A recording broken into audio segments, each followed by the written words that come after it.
Welcome, everyone. Welcome to our second of our series, our webinar series on cross-cultural community building and education. I am Erin Waters, the president of the board for Plumeria Global Education, and I'm very happy to have you all here today. If this is your first time hearing about Plumeria, we are a US-based 501c3 nonprofit organization dedicated to providing cross-cultural and professional development opportunities for people around the world. Today, we're bringing you this informative interactive webinar in support of those goals. Our participants come from all areas of education all around the world, and we encourage you to participate interactively in today's webinar. Please use the chat to share ideas or comments. We'll try to answer any questions that you have in the chat, either in the chat or we'll share them with Shawn for her feedback. The chat button, for those of you who are unfamiliar, is in the lower right-hand corner of your screen when you're on a computer. And if you tap your screen, you should be able to find it on your phone. Also, in an effort to support those participants who are in areas with low bandwidth, we ask that you keep your cameras and microphones off unless you've been invited to speak. Thank you so much. And let me now introduce our speaker. Today we have Shawn Walker. She's an experienced ELL teacher with a background in, excuse me just a moment, with a background in blended learning environments, college-level ESL instruction, and technical writing for international students. She's taught at universities and community colleges, monitored ESL practicum students, and frequently collaborates with educators to support differentiated instruction for diverse learners. I'm also happy to share that she's the treasurer of the board for Plumeria Global. She provides insights and supports making events like this webinar possible. Now over to you, Shawn. Thank you very much, Erin. Let me go ahead and share my screen.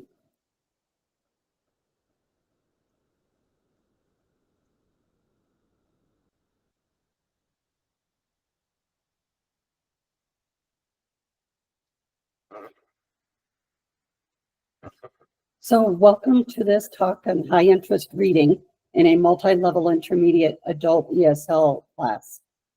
So this class was taught at a community college, which is a 2-year college. And it was in the US in Oregon, which is the area had a lot of farming going on. We had a lot of migrant workers and a lot of immigrants. So let me introduce my students first. Usually I had 12 to 16 students come any given night. Attendance was often inconsistent, especially in the spring when the farming opened up.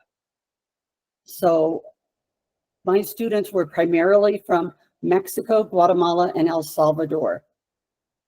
All of them spoke Spanish, but several of my students also spoke indigenous languages, including Quiche, Zapotec, and Mazatec, that are languages from Mexico and Guatemala. So my students actually started this project because one night they told me that Joshua Davis was on campus giving a talk, and they really, really wanted to see him because this was an evening class.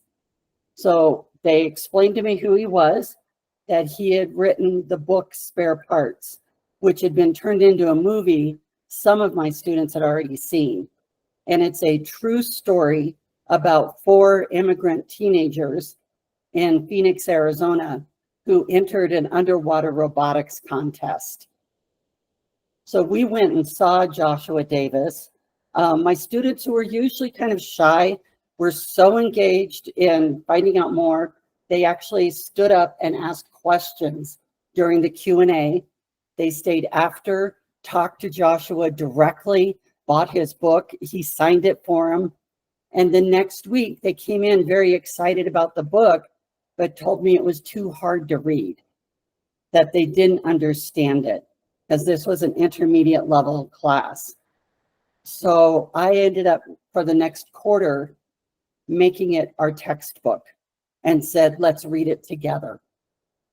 And they were very excited about that.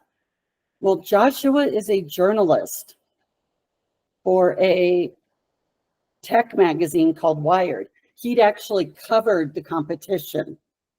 And at first, he wrote an article for the magazine called La Vida Robot, which just means the life of the robot. And I used the article as a formative assessment. It was shorter, it was still high interest. So it let me know exactly where my students' reading levels were. And I had a few higher level readers. I had quite a lot that were in the middle, and I had a few that were very low level readers. And that way I could go ahead and plan what we were going to do. The first thing I did was actually watch the movie with the students. I brought in the DVD and we watched it. This is a clip from a trailer about the movie. I'd like to enter this.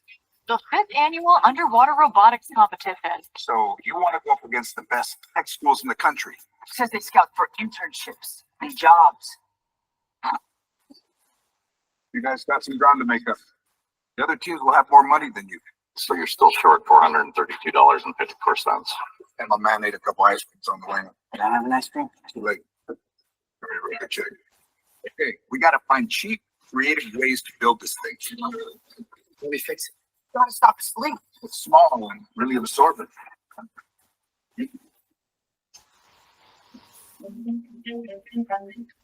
Every day in 100 ways they are told that they are worthless. That they are beyond hope.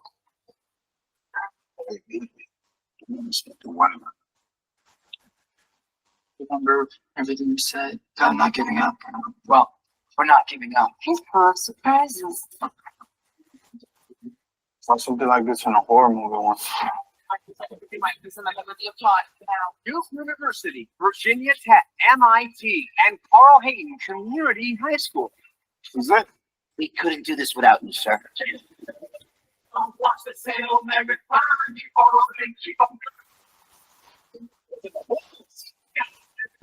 Finish line always proves.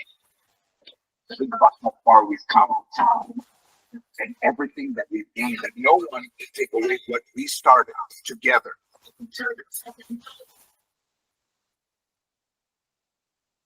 So this is actually a very inspiring story about these 4 young men. Basically with virtually no money, having to go up against the top tech universities in the US. And the reason they did that, even though they were high school students, is because they thought that if they came in last against other high school students, they'd feel really bad. But if they came in last against universities, no one would care because they were just high school students. And ultimately, they actually won the competition, even with using a fraction of the money that the universities had. After watching the movie, we started reading the book. One of the things that worked from the book is Joshua wrote it in little mini chapters called vignettes. So each chapter could be like 2 pages to 12 pages, but they were short and it made it manageable. And it took some real strategic planning to be able to get everyone to read it and understand it, be able to engage with the book. So, for example, right at the beginning of the book, we are introduced to the 4 boys. Each one of them has a mini chapter. And the boys' names are in bold.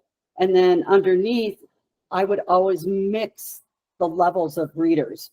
No matter what, I'd try to make sure there was at least one high-level reader in each group. And then for this one, for Oscar Vasquez, I did use false names for my students, but that would be an example of how the names of the students, their reading levels, and how they work together. So even if a low-level reader came in, and for example, Luis is a very low-level reader, I only assigned him to read about Oscar Vasquez. That was all he was asked to read. Now, Juan and Lupe, who are my high-level readers, were assigned to read all 4. They were assigned to read everything. And Sarah in the middle, I gave her 2. She could choose 2. One of the ones she chose was Oscar. So that way, each reader was only being tasked with reading what they could handle. And when they got together and could discuss it, even if there were gaps in the understanding, by working together collaboratively, they made sure everybody understood the book and understood that character's story. The next step I would do is I would rearrange the groups. So for example, we would have groups that would discuss all 4 boys, and I would split up, like the Oscar group would go to 4 different places. And all of them would change. It's a jigsaw pattern where we had one set group at the beginning, then we completely rearranged them to make sure that instead of even my low-level reader, Luis, instead of just reading Oscar's story and understanding it, now in his new group, he's got 3 other students who read the other 3 stories about the other 3 boys, and he has a good overview of all of the main characters. And again, the high-level readers did play a key role in this, but so did the low-level readers, and it gave them a sense of accomplishment that they could read this story right along with everybody else.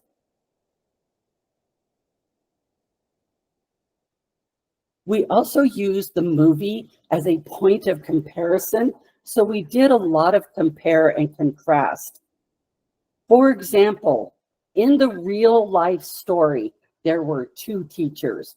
There was Freddie Lavardi and Alan Cameron. But in the movie, they merged them together into one character, took one name from each of the 2 teachers, and created Freddie Cameron. So collaboratively as a project, I had students compare both, learn about both teachers, their backgrounds, how did they end up at that high school? And then also a group talked about the one teacher in the movie. And we were able to work collaboratively on a project to compare how 2 personalities became one.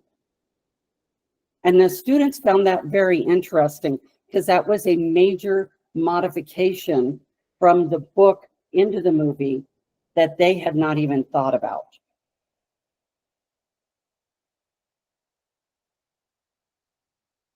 One of our biggest challenges, because again, this is a technical book, it's a technical competition. We had a lot of vocabulary to learn. There were sometimes components of the robot that they were trying to buy, and I would have to go look up what that component was and what it did so that I could explain it to the students. But we had vocabulary like ROV, remotely operated vehicle, which was the formal name for the robot. And that's actually a picture of the robot they made. The glue smelled so badly when they put it together that they named the robot Stinky. The competition they entered was the Marine Advanced Technology Education Robotics competition, and it was in California. But the students, when they first were reading about this competition, had no idea what the word marine meant, that it meant having to do with water and having to do with the sea. We also had STEM, and these students had not run into that. STEM is an acronym that we use in education a lot here in the US that basically means science, technology, engineering, and math. And the issue with that was a little bit addressed in the movie, but was also very much addressed in my class, was the issue of children, because these 4 boys were brought to the US by their parents as children, but did not have documents to be here. So they were referred to as dreamers. And we heard the word dreamers all the time. We heard about the DREAM Act to give them permission to stay here. But these students didn't understand, had not heard that the word DREAM was actually an acronym, that it stood for the Development, Relief, and Education for Alien Minors. So that was actually something that was very pertinent, very much in the news, very much in their communities, but it took on a new meaning. We were able to access a deeper meaning with it.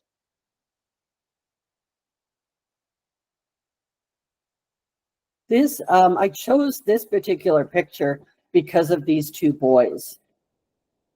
So the actual movie starts at the beginning of the boys working together and goes to the competition and ends.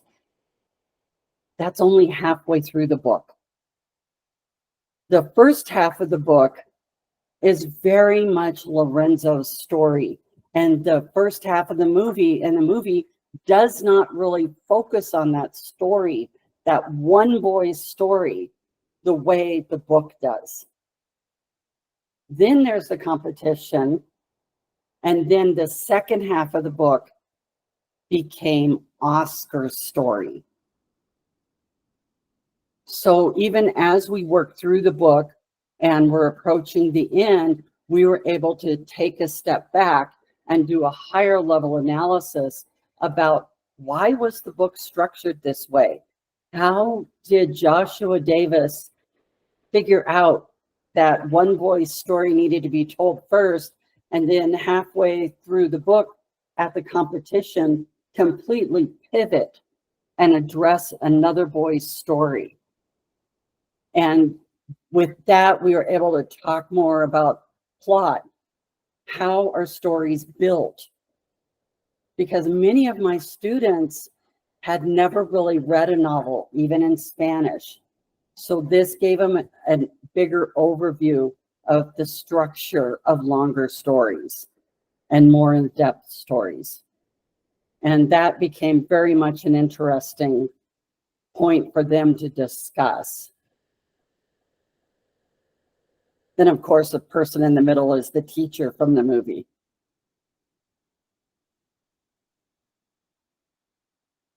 One of our final projects is they were required to do a research essay. I did require that they do some research. We did visit the computer lab that's designated for ESL students on a regular basis during this entire quarter, for them to write paragraphs about what they were working on based on what their group had discussed.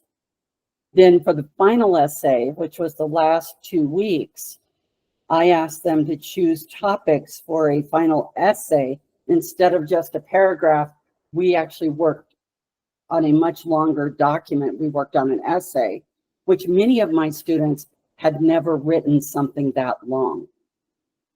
And I asked them to choose one of the themes from the movie, whether it was science and technology, immigration, or education. Those were the big 3 themes from the movie.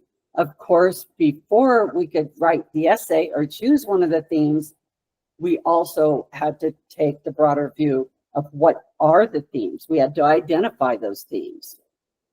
So working collaboratively really helped the students be able to do that quickly. One student actually wrote about how technology has changed how we communicate with friends and stay in touch with family. She was from southern Mexico, and her family and her were really just learning about things like Skype and Google Meet and ways to talk to each other, even though they were in 2 different countries. And they found it to be super important to be able to do that. And I think she even mentioned especially it was important for her children to be able to talk to their grandparents and get a sense of who they are and where they come from. Another student was from El Salvador. And El Salvador is a country that has suffered a lot of violence. They have a lot of drug cartels there up until recently. And she wrote about that people immigrate to be safe. That was the reason she came here, and part of her essay actually detailed the story of how she had to go back into El Salvador and navigate her way through the drug cartels to get her brother out. And she was able to get him out and bring him to the United States. And that was really important trip for both of them. But it was also very scary at times. So she really wanted to convey the importance that she wanted people in the US specifically to understand they're not there really because they want to be, they're there for safety, because it was no longer safe for them to be in El Salvador. Another young man really wanted to write about dreamers. And dreamers have been very controversial, especially at the time in 2017 that this class took place. Dreamers was a very big controversy. And one state, dreamers are not eligible for federal assistance from the federal government to go to college. And one state actually made it to where they could not get what we call in-state tuition. They were treated like they'd come from out of state, even though they'd lived there since they were 3 years old, and had to pay twice as much tuition as most people who live in the state. And the dreamers are, again, the young people who are undocumented but were brought here by their parents. It was not their choice. So this student took an argumentative essay. He was one of my higher level readers, so he could handle the argumentative essay. And what he argued is he actually conceded and said, I'm not asking the government to give financial aid for college for dreamers. He understood that issue, but he said he did argue that they should be granted in-state tuition. If they can show that they've been going to public school there and have lived there most of their lives, then they should be treated the same as other students who'd also lived in the state. And it was a very interesting argument. And this is actually a picture. A lot of demonstrations, a lot of protests were going on at the time that we read this book. And this is a picture of one of the demonstrations that we had. I'm not sure where this was, but they were pretty much all over the country, including in both Salem, Oregon, where I was, and in Portland. So they were also happening in Oregon locally. The last thing I did towards the end of the quarter was I actually asked my students about the class. I wanted to know how successful was this, or what did I need to work on, or how could I take what we learned in that class and experienced in that class on to future classes. So one of the things I asked him is, what was the most difficult? Every student said the same thing: vocabulary. So even though we worked on some of that technical vocabulary, the students really needed additional support and non-technical vocabulary. So that was something I really made a note of going forward, that we really needed to do some very specific practice with vocabulary that would help make the reading easier. Because even my high-level readers struggled with the vocabulary. And, this Joshua Davis writes for a technical magazine and then wrote this book. So it is a very high-level book. for my multi-level intermediate class to be reading.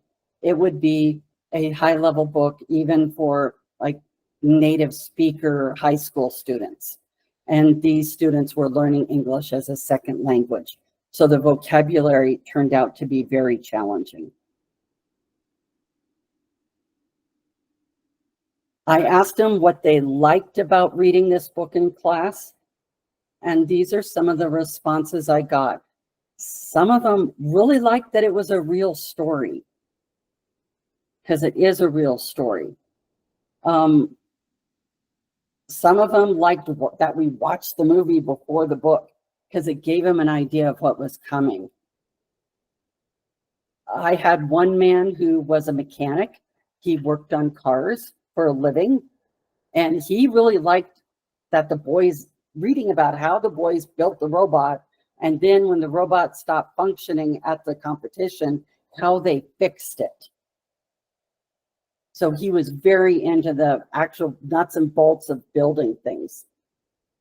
Another person said, I had one woman say that she really liked how the boys worked so hard to make their lives better, but then to also take care of their families, because that was a big focus.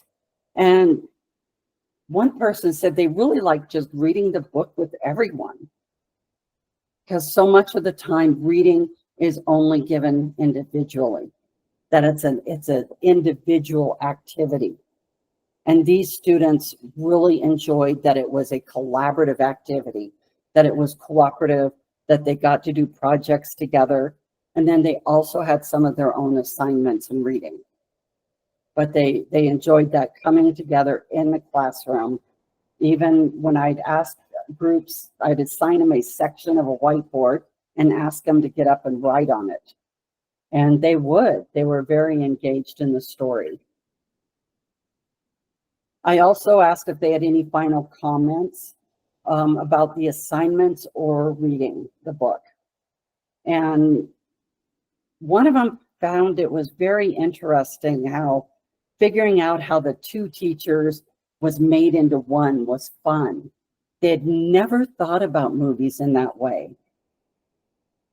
And they actually said, now that they kind of understand how that movie was adapted from the book, they're more curious about books that have been made into other movies to see how they had been changed. So it piqued a level of curiosity that student had and made them curious about other books. Another one really liked that they got to choose what they wrote their essay about. In so many classes, you're assigned a topic. Oh, we're writing an essay on this. And she was able to choose what she got to write her essay on. And I believe that was the woman who wrote about getting her brother out of El Salvador, because it was something important to her. She was able to do research on immigration, on how that happened, and to support her own story. And that gave her writing a meaning and a depth that she had not experienced in other classes.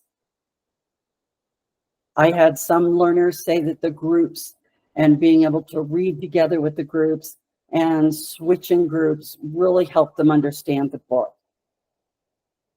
And a couple students just said, hey, this was a good story. I'm really glad we read it. One student told me, I can't believe I read a book in English. And that was actually the man I had in my class that was a mechanic. And he disclosed to me that he had never actually read an entire book in Spanish. And yet he felt like he'd read an entire book in English, even though he was like one of my lower level readers. So he was assigned sections, but because of the collaborative work, because of bringing them, being able to analyze the reading, take a bigger view, and understand the full story, he felt like he'd accomplished reading a book in English. And that he was so proud of himself and was really surprised by it. So that was really excellent. I also finally asked them if they would like, if they recommended this book for future classes. And all of them said yes. I didn't necessarily use this book for future classes, but I did start using entire novels for my intermediate reading and writing class. For example, the next fall, my class read The House on Mango Street, which again was written in those little mini chapters, but it's about a young girl becoming a woman. It's about a teenager. And my students were able to really engage in that, even down to, where the writer in that book described her house. And my students were able to discuss what the house looked like and then describe their own houses in writing. So I think being able to read these high interest books opens up a window that many of the students had not previously had. And especially when we're reading books that are culturally relevant, it helps the students see their story represented out in the world. And as a result, they invest more, they engage more, they are more interactive in that reading and in writing and learning how to do the writing and learning to express themselves and understand the reading than I had seen previously in my classes. And in fact, even teaching online, I've actually used parts of books like The House on Mango Street or short stories in other classes that have allowed students to be able to engage and see themselves reflected in the story. So that's where I believe doing this sort of reading and things is very, very relevant and is very important work to do. And this is something I've come to feel very strongly about, that regardless of the culture, students, one way to really truly engage students in learning English, in reaching higher levels, is to make it culturally relevant, regardless of what culture they're from. This is just one example of me being able to reach the students I had in this particular class. So I'd like to thank you for listening. I'm going to stop sharing, and I would like to open it for questions or comments.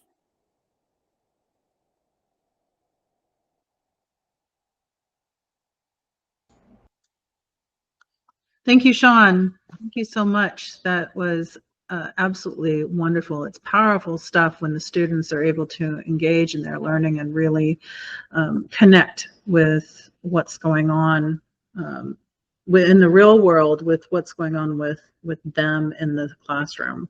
I think that makes gives them an opportunity to find purpose in what they're doing. Let's open the floor to questions. You can type them in the chat, or you can raise your hand, and we'll get you up and talking to Shawn here. Any thoughts? Or do any of you see how you could use something like this with working with English learners?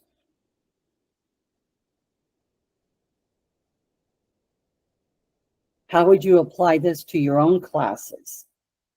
Or even in training teachers? Would you see something like this fruitful for training teachers to be able to use it?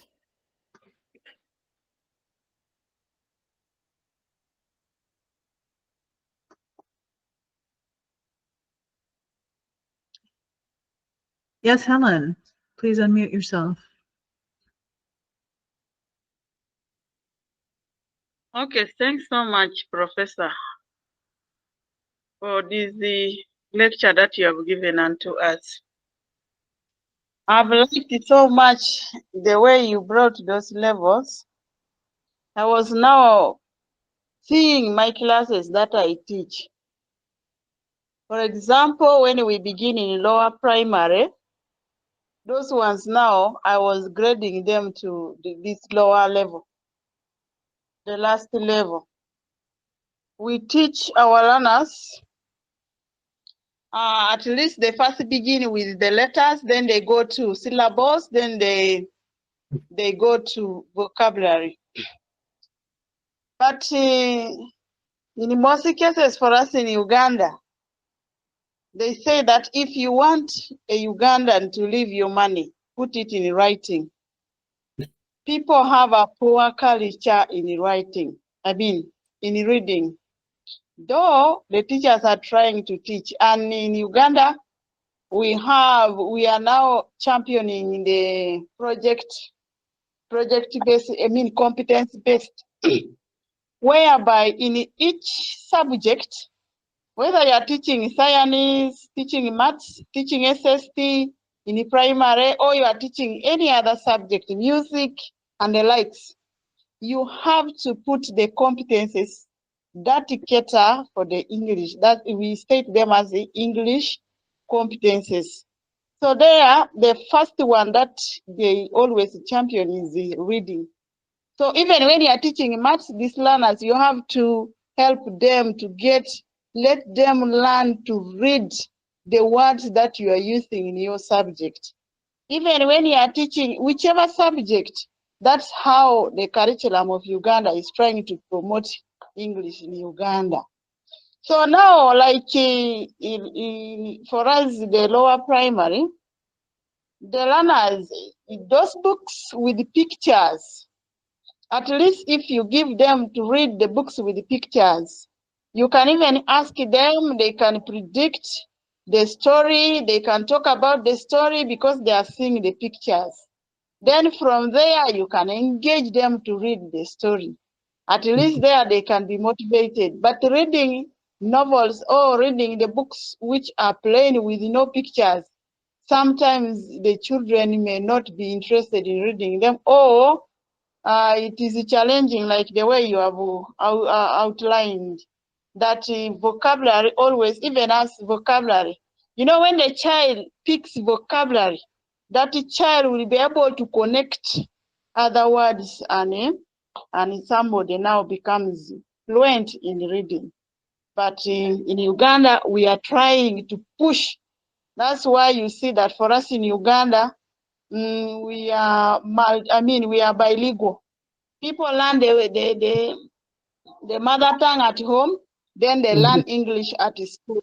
So therefore, reading English is becoming more effective than any other language in Uganda. So I submit. Yeah, and I think it's interesting you mentioned that reading the picture books really engages your young readers, because in many ways, that's what the movie did for my students, is it gave them a picture of what this story looked like. And it really covered the first half of the book. Then by the time we got to the second half, they were already engaged in the story. So that's actually a really good point. And then there's another raised hand. Yes, let's talk to Hisham. Hisham. Thank you so much, dear respected professors, for the informative and fruitful meeting and presentation. I'm going to start from the last point you evoked, Professor, from the point you said that if you want your learners to be engaged in reading or reading comprehension in general, is that make your reading culturally relevant. What if you have a classroom of a multitude of cultural backgrounds? I mean, if you have too many nationalities or too many cultural backgrounds, how are you going to select a reading comprehension text or book that can be neutral to these different cultural backgrounds, or can be interculturally relevant, if you let me express it that way.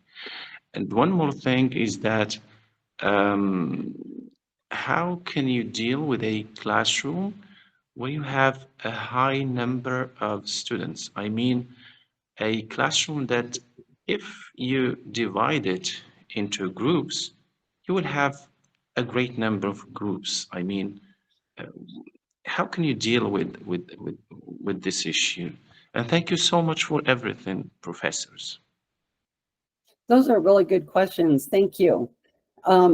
Oftentimes, I've been fortunate to work in the US, but oftentimes I can choose a story that is relevant, has basic human themes like home or family. And even if we're reading a short story, or for example, I taught international students who came from probably 6, 7 different countries, spoke 5 different languages in a special summer program where they were going to meet and read about a Native American story. But the way I made that relevant culturally is we started by them telling and then writing a story from their own culture first.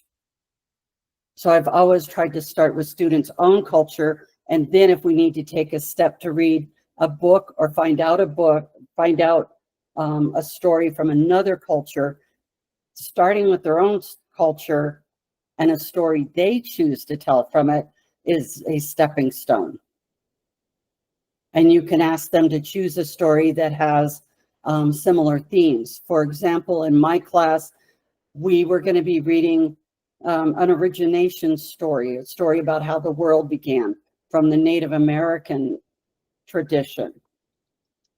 But I asked my students, what are some of the legends or stories that you heard as a child about this? And they could share that and write it, and it made them connect with that sort of story. Then they were able to take the step to read something from another culture and see it also as valuable.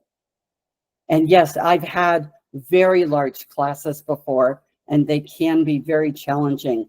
Sometimes doing groups bigger than 4 can help out, but that's something I had to really watch so that some of the learners in the group weren't left behind.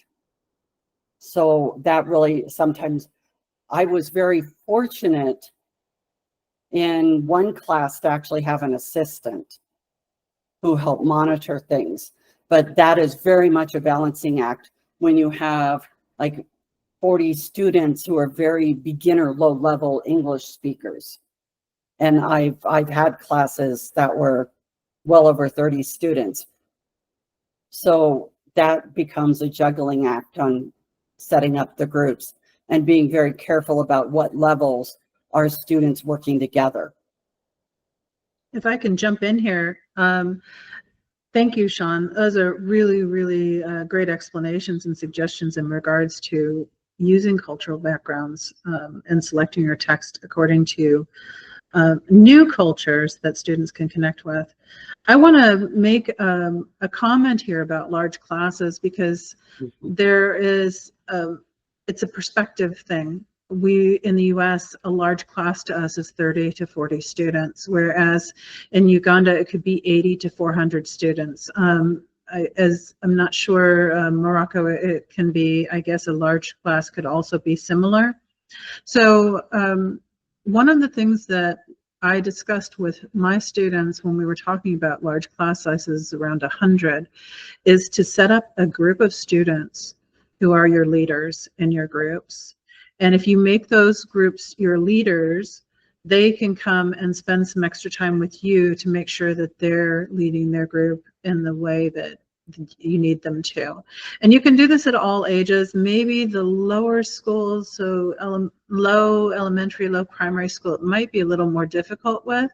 You have to keep the instructions simple, but you can set up leaders that will go in and learn how to make sure that the students are still reading, or align your tasks accordingly so that they're not spending more than 5 or 10 minutes reading before something else when they're younger. So you can make that happen by setting yourself up with a team that are the leaders for each of the groups, and you can alter that from time to time if you go through different. I wouldn't change the group leaders throughout one text. I would leave it the same. But if they have had experience being a group leader and you go to a different text, then perhaps you have a different group leader and they've observed their other students, and that gives them additional soft skills that they can use as they move forward in their education. All right. I think that's Thanks for letting me interrupt there, Shawn. I actually think that's a really good point, because that's basically what I was doing informally with my high level readers to make sure everybody understood the text. But with a larger group, that's a more formal structure that I think would work very well. So thank you very much for that. Great. Do we have any more questions or comments, thoughts? Can you see applying this in your school? So Shawn, while we're waiting, if anyone else has a question, I have a question for you, and I know that it's going to be different depending on where in the world people are. But you said that you decided to use this book as the basis for your class in the next term. Yes. How hard was that to get buy-in from your organization, your school, to allow you to do that?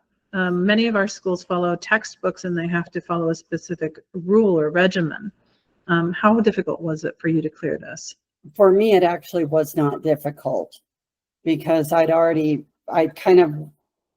been at that school for a long time, and I'd worked my way up from a very low beginner level up to this highest level of reading and writing, of this intermediate level of reading and writing. And so, you mean as a teacher, right? Yes, as a teacher. Mm-hmm. So my supervisor already knew me, already kind of knew my teaching. He trusted my judgment, wanted me to, but he did want me to report back to him how it was going. So I met with him several times during the term. I know for other schools that I've taught at, like an American university, we did have a very prescribed set of readings that we could do. Mm-hmm. But there again, I could introduce short stories. We had like a whole group of short stories. I could introduce a short story that students could ultimately connect with. Right. But there again, I think I did have more flexibility with this particular project than most teachers have. So last question for you. Could you give just some brief bullet points, an outline of how someone might approach doing this kind of activity with their students? What kind of steps would they go through? I would say first, know what your students' reading levels are. Kind of have an idea of who your students are. And then also choose, because of that, you can also choose an appropriate text that would be high interest for them, or you'd be able to take that interim step of having them do something in their own culture first. The biggest thing is, I do think the high level readers are very key to identify, to help facilitate understanding the material for everybody in the groups. So finding those students who are leaders and identifying the leaders, and then being able to allow and trust even the lower level leaders, the lower level readers, to understand the material, because that empowers them to read more if they can go into the second group and feel like they're the expert. So even my lower level reader that I gave the example of, Luis, he could be the expert for the boy Oscar, and that put him on an equal footing. And after that experience, he actually worked harder to read. Fantastic. Thank you so much. That's all the time we have for today. I do want to show our appreciation for Shawn. Shawn, it was a fantastic example of practical application of the needs assessment that you did with your students early on. It kind of inadvertently, because they asked you a question. And I think that's what we have to be open for. That's what I'm taking away from this. Yeah, I think listening to our students and finding out what they care about, but sometimes they come up with things that are very, very interesting like this to do, and they find it very engaging. Fantastic. Well, thank you. For those of you joining us, thank you for coming. I want to remind you we have 3 webinars coming up still. Shawn will join us again in December for welcoming newcomer families and mitigating immigration trauma. I know in Uganda they've got some immigrants and some refugees there that might be useful for them. There are also refugees in other countries absolutely around the world that might be helpful. In January, we've got Technology and Cultural Heritage, Connecting Communities with Dr. Jen Huff. And then in February, we have Implementing Cross-Cultural Student-Centered Learning in Uganda with Aaron Waters and colleagues from Uganda. We have that list of colleagues to come, so stay tuned for that. Who knows, it might be you. And I'd like to also remind you, you can reach us at info@plumeriaeducationgroup.org. And Shawn, you're welcome to toss your email into the chat if you want folks to be able to ask questions of you later on. We do have, as we are a nonprofit, we have our YouTube channel for the videos available, but we have also a QR code. And if you go to PayPal, you're able to donate to Plumeria, which helps us support education and educators worldwide. For those of you who have joined our email list, announcements will be coming your way for each of these upcoming events. I hope you can make them. And we invite you to follow us on Facebook and LinkedIn to keep up with us as we are growing. So looking forward to hearing from you. All feedback is entirely appreciated and welcome.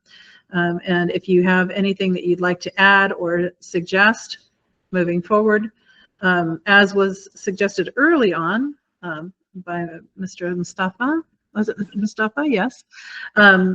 We will definitely be taking some surveys to find out where we want to move in directions for our webinars. Looking forward to seeing you all again soon. Thank you so much. Yes, thank you, everyone. Bye-bye.